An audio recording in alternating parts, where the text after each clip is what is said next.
इतना बड़ा शहर था सीरिया, इतना बेहतरीन, एकदम डेवलपमेंट का कोई हद नहीं। सीरिया बहुत उजड़ गया, सीरिया पूरा, अभी कुछ नहीं बचा है सीरिया। एक कोई ऐसा घर है जहाँ पे बम्बार्डमेंट नहीं हुआ। देखो इस तरह से था, बहुत सुंदर, और अभी इस तरह से हो गया। पहले आज इजराइल रक्षा कर रहा है किसकी? दुबई। किससे? ईरान। उस पर इजराइल का कब्जा होने जा रहा है। 20 किलोमीटर दूर खड़ी है इजराइल की सेना। इजराइल बड़ा होकर ग्रेटर इजराइल बनेगा। और सीरिया में बशर अल असद को अमेरिका ने भगा दिया। अमेरिका ने यहाँ क्या भर दिया? ISIS आतंकवाद। सीरिया को कंप्लीटली उजाड़ दिया किसने? मिल गया सीरिया।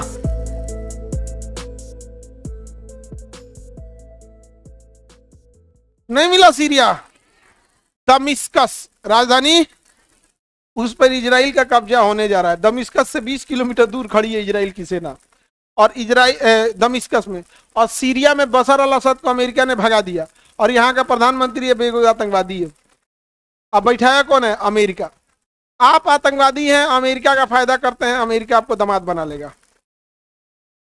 समझ में आ गया? लेकिन अमेरिका के लिए नहीं है तो नहीं, तो आतंकवादी को कहाँ बैठा है? सीरिया में। अब बाकायदा अमेरिका में टेररिस्ट की लिस्ट है कि अगर अमेरिका के साथ है तो लिस्ट के बाहर कर देगा, और अमेरिका के खिलाफ है तो टेररिस्ट की लिस्ट में डाल देगा। आतंकवाद को खेल बनाया है, समझे? तो राजधानी क्या है? दमिश्क। राजधानी दमिश्कस। इसका बहुत पुराना शहर ऊपर में देखेंगे एलेप्पो होगा। एलेप्पो बहुत पुराना शहर है, एलेप्पो। एलेप्पो मिल गया। यहाँ पर ISIS आतंकवादियों को भर दिया। अमेरिका ने यहाँ क्या भर दिया? ISIS आतंकवादी। और इन आतंकवादियों ने पूरी तरह सीरिया को क्या कर दिया? उजाड़ दिया।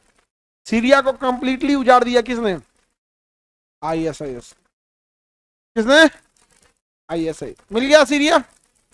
ये जगह कौन है? दमिश्कस। दमिश्कस। ये जो अरब देश थे ना, अरब, ये कमजोर हुए लोग दो लड़ाई के बाद। जैसे मोहम्मद साहब के बाद ना खलीफा आए। अब खलीफा में कौन आएगा? खलीफा मतलब लीडर। तो इसमें कमजोर जब ये हुए कब?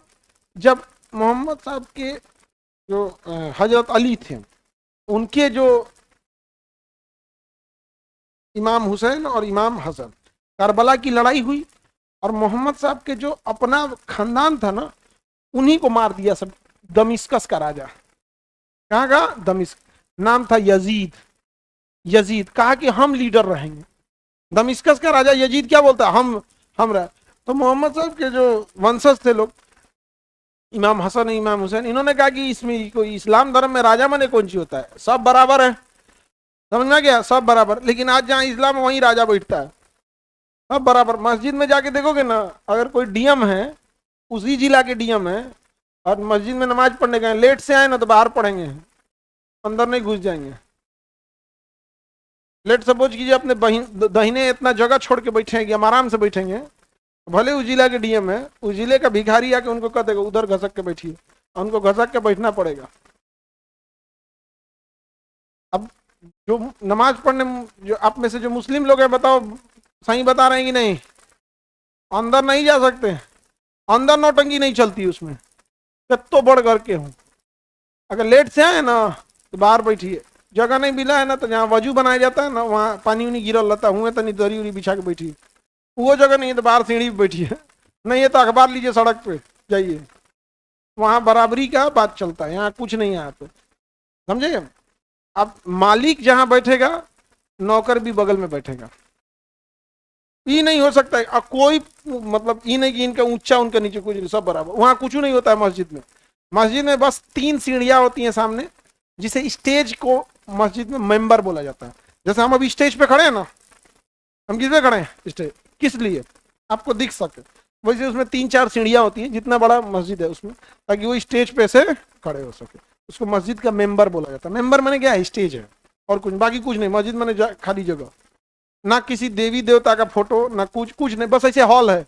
मस्जिद की बस एक पहचान है, साफ सुथरा रहेगा। बस क्या रहेगा? साफ सुथरा, पोछा, बस कुछ नहीं। दरी बिछा के जमीन पे पढ़ना चालू करो।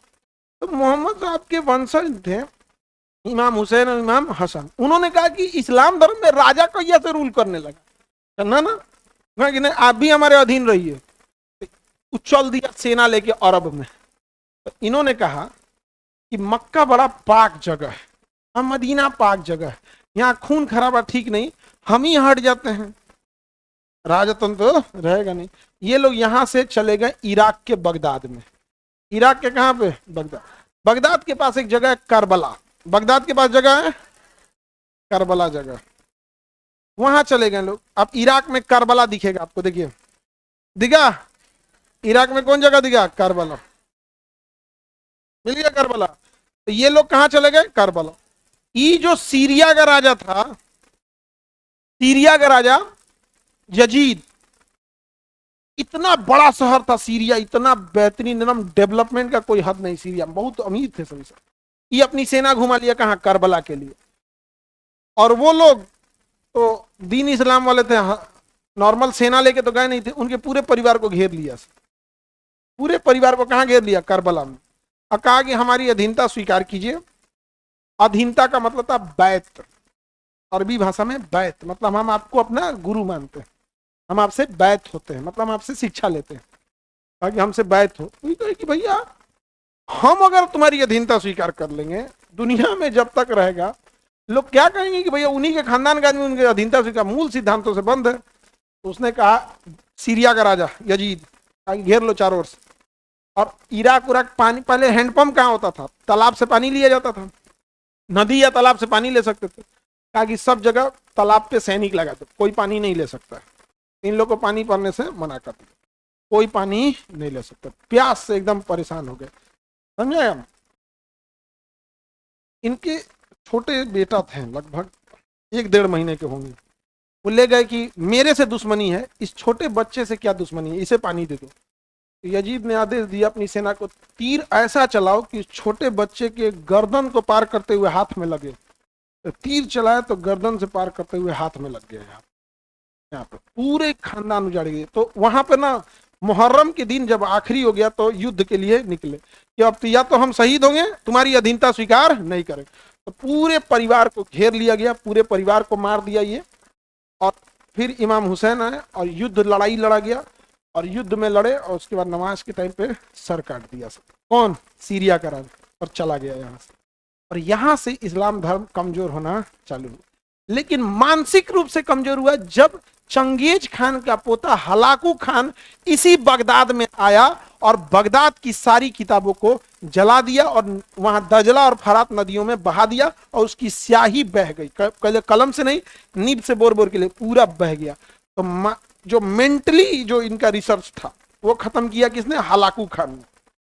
हलाकू खान ने, वो मुसलमान नहीं था, लेकिन यजीद मुसलमान था, यजीद मुसलमान था। जब सर कलम करना था तो कहा था कि जल्दी कलम करो, नमाज पढ़ने में लेट हो रही है। तो याद रखना, रावण कोई दूसरे धर्म में नहीं आया था और यजीद किसी दूसरे धर्म का नहीं था। हमेशा अपने ही अपने को तकलीफ पहुंचाते। जब इमाम हुसैन का जब सर कलम किया जा रहा था, इस्लाम धर्म में देखो, हम यहाँ आपको एज ए हिस्ट्री पार्ट पढ़ा रहे हैं, तो हम इमाम हुसैन ही बोलते हैं, बट एक्चुअल में क्या होता है, कई बार मुस्लिम लोग नाराज इस बात पे हो जाते हैं कि पूरा नाम बोलिए इमाम हुसैन अलैहिस्सलाम। वो क्या है, अब वो हम अगर ये बात मदरसे में पढ़ा रहे थे तब बताते हैं, यहाँ हम आपको बोलेंगे इमाम हुसैन अलैहिस्सलाम, तो आपको क्या समझ में आएगा? तो कई बार मुस्लिम लोग नाराज हो जाते हैं। तो होता क्या है कि आप कहाँ से देख रहे हैं वो अलग बात है। जिस सड़क को आप दाहिना समझ रहे हैं, उल्टा देखिएगा तो बायां हो जाएगा, सड़क वही है, नहीं हो जाता है। तो सर कलम कह क्या रहा है? नमाज पढ़ने में देर हो रही है। तो हमेशा गौर करना, अगर कोई बड़ी तबाही लाएगा तो अपना ही लाएगा। क्या रावण कम ज्ञानी था? और रावण क्या अरब से आया था? रावण बहुत बड़ा ज्ञानी था, अहंकार में चूर था। कौरव क्या कहीं दूसरे जात से आए थे? जापान से आए थे? दुर्योधन जापान से आया था? नहीं, अहंकार में चूर था।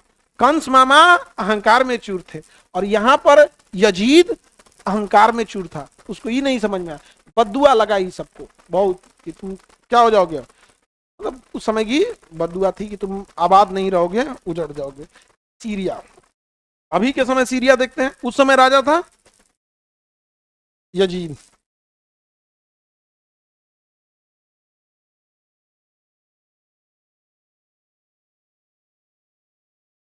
ये अभी के टाइम का सीरिया है, उजड़ गया।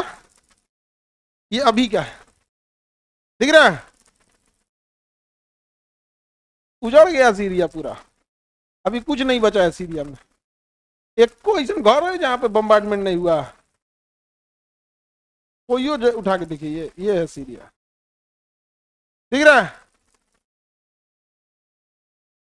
सीरिया पूरी तरह से क्या हो चुका है, तबाह। इनका छोटा लड़का मर रहा है, ठीक है? हालांकि गलत है, ये चीजें नहीं होनी चाहिए कहीं पे। सीरिया पहले बहुत आबाद शहर था, बहुत सुंदर शहर था सीरिया, देखो इस तरह से था, बहुत सुंदर था सीरिया, और अभी इस तरह से हो गया प्लेन। सीरिया का राजा उस समय यहूदी नहीं, अरे यजीद बोल रहे हैं कि यहूदी सुनाई दे रहा है। यहूदी तो इजराइल में, अभी वहां गए भी नहीं किए हैं। अभी हम किधर घूम रहे हैं, सीरिया में घूम रहे हैं सर। सीरिया को तो पूरा खत्म कर, हाँ, तबाह हो गया, सब तबाह हो गया, समझ समझ में आ गया। उसके बाद यहाँ पे इन्हें बदुआ थी कुछ, उसके बाद और भी चीज थी, बट वो धार्मिक चीजें हो जाती हैं। वो धार्मिक चीजों में होगी, जो मुस्लिम लोग होंगे वो धार्मिक चीजों में पढ़ेंगे कि जब आखिरी जमाना आएगा, यानी जब वो होगा, तो इस्लाम धर्म में जो धार्मिक चीजें जो उन्हें बताई। अब चूंकि मेरा वो सब्जेक्ट नहीं है, थोड़ा बहुत बस बता देते। जैसे हिंदू धर्म में है ना कल की अवतार, या वो एकदम अंतिम समय में आएंगे। उस इस्लाम धर्म में इमाम मेहदी आएंगे, उनके आने से पहले होगा क्या कि सीरिया पूरी तरह तबाह होगा। उसके बाद सिर्फ सारी पावरें कहाँ चली जाएंगी, सीरिया में चली जाएंगी, और सदियों से जो दुश्मनी थी यहूदियों और मुसलमानों की, वो करीब आती जाएगी, और ये दोनों एक हो जाएंगे। आज इजराइल की सुरक्षा कर रहा है किसकी, दुबई की, किससे, ईरान से। और यहाँ एक नदी है, नदी फराख्त, दरियाए फराख्त, वो सूख जाएगा, और कहा है उसमें कि उसके नीचे सोना मिलेगा, वहां पे सोना मिलेगा। तो हो गया यहाँ पे पूरी सेना वोना लगा के इन सबको, अरब वालों को सोना का कमी है नहीं है। और कहा है कि सोने की चाह में ये लोग इतने भूल जाएंगे कि सारी इंसानियत भूल जाएंगे। और इजराइल बड़ा होकर ग्रेटर इजराइल बनेगा, और पूरे सीरिया तक कब्जा करके, और मक्का से पहले यहाँ कोई पहाड़ी है, यहाँ तक ये कब्जा करेगा, और ये पक्का करेगा। अभी दमिश्क तक पहुंच गया, और सीरिया का राजा किसे बनाया गया है, वो आतंकवादी को। सीरिया के प्रधानमंत्री कौन बैठा है, इन लोग को अभी बुझा नहीं रही, सबको मारेगा बढ़िया से, सबको मारेगा। अब मारेगा, ये अपना भी धार्मिक चीज हो जाती है। अभी हमको धार्मिक चीजों में उतना ज्ञान नहीं है, ठीक है? नहीं तो अभी इन्हें उन्हें होगा तो कोनो लगेगा कि नहीं ये इसे बताते हैं, इसे जाते हैं, तोरा बता रहे थे हम, काहे सुना तुम? हम तो अजय हिस्ट्री का पार्ट बता रहे हैं कि यह कहाँ था, कैसे नहीं था, क्या था वहां पे, समझे कि नहीं समझे? आगे बढ़े। रावण की सोने की लंका थी, आज बेरोजगार हो गया श्रीलंका वाला। अत्याचार करोगे तो क्या होगा आगे जाके, सोने की लंका थी कि नहीं, आज बेचारा बेरोजगार हो गया। तो सीरिया समझ में आ गया।